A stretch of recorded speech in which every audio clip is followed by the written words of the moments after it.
Olá a todos, me chamo Igor Augusto, o orientador é o professor Éder. Eu vou apresentar meu projeto de iniciação científica, que é a aplicação de um eletrodo compósito grafite de poliuretana, modificado por nanopartículas de cobre na determinação de cisteína.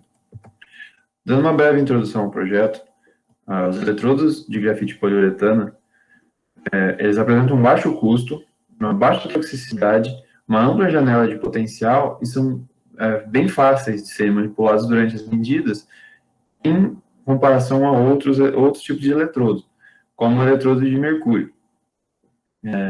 E outra grande vantagem desses eletrodos de grafite poliuretano é que eles podem ser modificados com diversas outras substâncias, que também incluem nanopartículas metálicas, que melhoram significativamente a resposta eletroquímica do eletrodo em análises eletroanalíticas.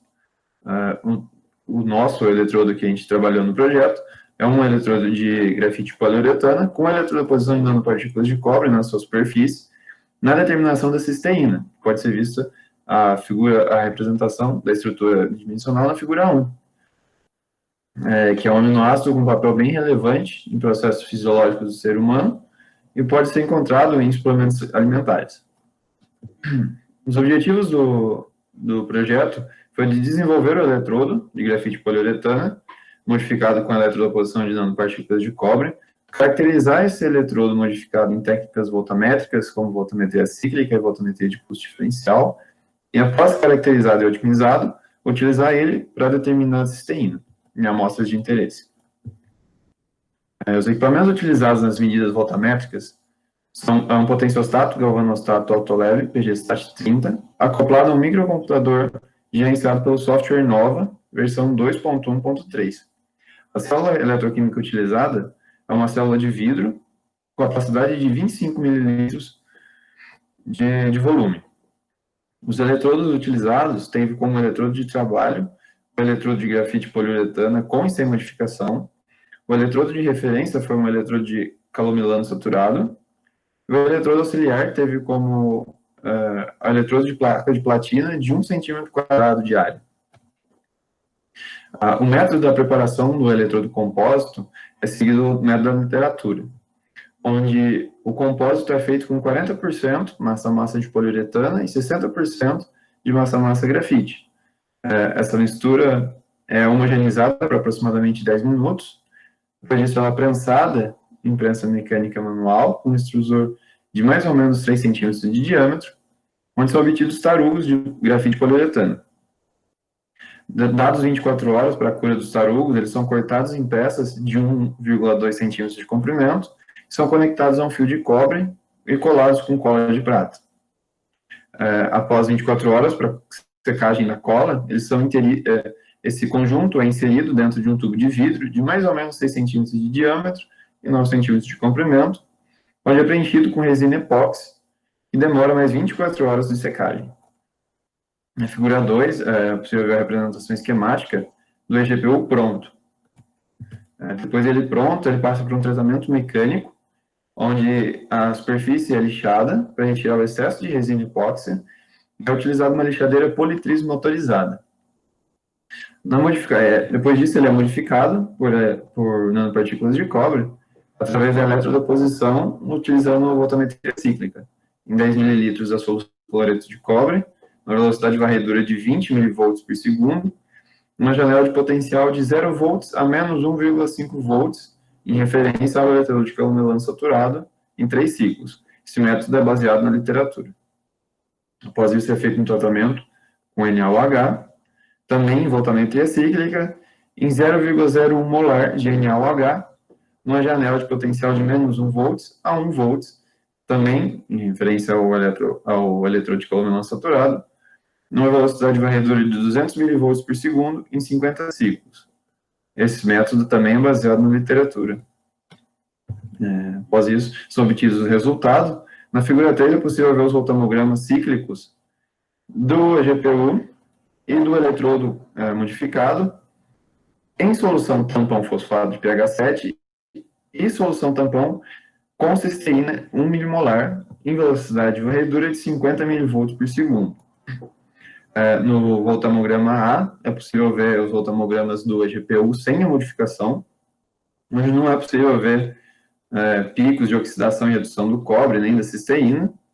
E no B, na figura 3B, já é possível observar os picos de oxidação do cobre, que na verdade é o da cisteína, porque como a medição é feita indiretamente, o eletrodo vai estar, pela voltametria cíclica, vai estar mostrando o pico de redução e oxidação do cobre, como no caso aqui, o preto, o voltamograma preto representa o tampão fosfato, e o voltamograma em vermelho representa cisteína. É possível ver uma diminuição bem grande entre o pico do tampão para o da cisteína, que representa exatamente o mecanismo que o eletrodo utiliza de detecção indireta, que ele vai diminuir porque a cisteína se liga ao cobre da face do eletrodo e diminui seu sinal. Após analisado em voltametria cíclica, ele é analisado em voltametria de pulso diferencial, no caso em DPV. Ele é otimizado com os parâmetros de velocidade de varredura e amplitude, e foram obtidas duas variáveis, velocidades de 5 e 25 mV por segundo, e as amplitudes de 50 e 10 mV. No caso, na figura 4, é possível ver os pares de voltamogramas nos diferentes parâmetros. No caso, é possível observar que no primeiro parâmetro, onde 50 mV de amplitude e velocidade de varredura de 5 mV por segundo, ele é bem definido, com o branco, que é só o tampão, e com a adição de cisteína, ele tem uma diferença bem grande de corrente, e, em primeiro momento, essa foi a escolha da otimização.